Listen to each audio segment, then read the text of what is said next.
Hi, and welcome to the training tip of the month. The training tip of the month this month is going to deal with some strategies to help you to become more effective in your learning and your memory. Now, I have worked with lots of people, both in terms of our martial arts practice here at the school and also in other areas like in music and personal development, with theories on how to improve your ability to learn and to remember. Now, here are a couple little tips that might help you. The first one, I call it chunk it down. Right? So we tend to want to often think about learning each little sequence and getting each little sequence right until we get to the end. And if we can't get the whole thing, we get very, very frustrated. See, your brain doesn't really work that way. Your brain works with packets of information, bundles or chunks, much like any other computer, because your brain is just really a super computer. So if we think about learning in terms of these small packets of information, instead of thinking step forward with your left foot, then do this with your left hand, then do this with your right hand, think about a small sequence, or in a musical term, a phrase. Get that, practice it, feel comfortable with it, then work on another one. Now the cool thing about this is you don't necessarily have to have each sequence in sequence. You can learn the beginning of the form, the middle of the form, and the end of the form in each little separate packets, and the transitions are going to be kind of muddy for a while, but it's like a big jigsaw puzzle. As you start to add more detail, all of the pieces start to connect, and then suddenly, boom, the whole thing is there. So chunk it down to work on some specific things to ingrain those into your memory. The second thing, reverse engineering. Reverse engineering means take it from the end and work it backwards. Now this is something I picked up when I was in School of Music at Ohio State University. One of my teachers talked about this, and it's been a great tool for me both in music practice and in martial arts practice.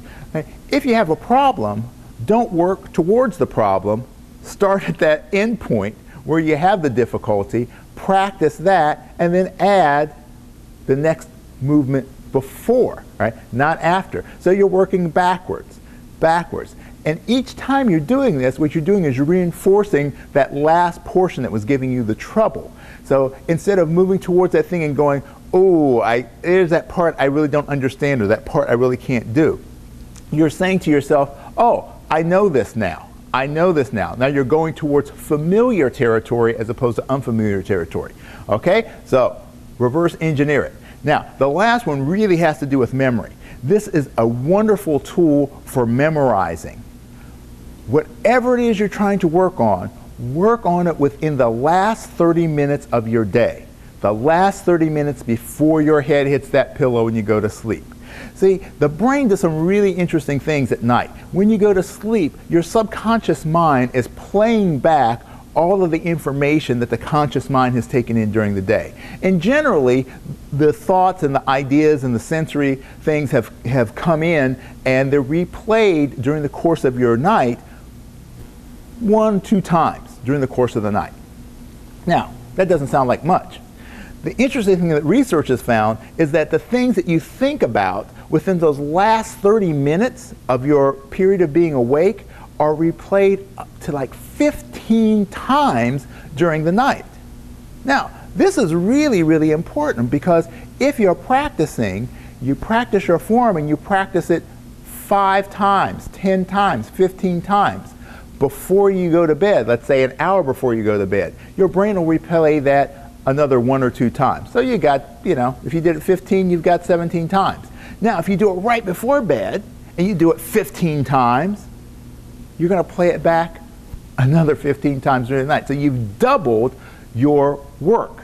Okay? So this is a way of utilizing the function of the brain to maximize your ability to learn and to remember. So focus on that the last half hour before you go to bed. And this works for practicing physical exercises, for learning new language skills or learning new information, and also for doing things like trying to change your belief system, your self-esteem, any of these sort of things. So anything that has to do with changing you and ingraining ideas in your brain last half hour before you go to bed. Okay? So try these tips, see if they help you out. And next month, we'll have a few more for you. Okay, we'll see you.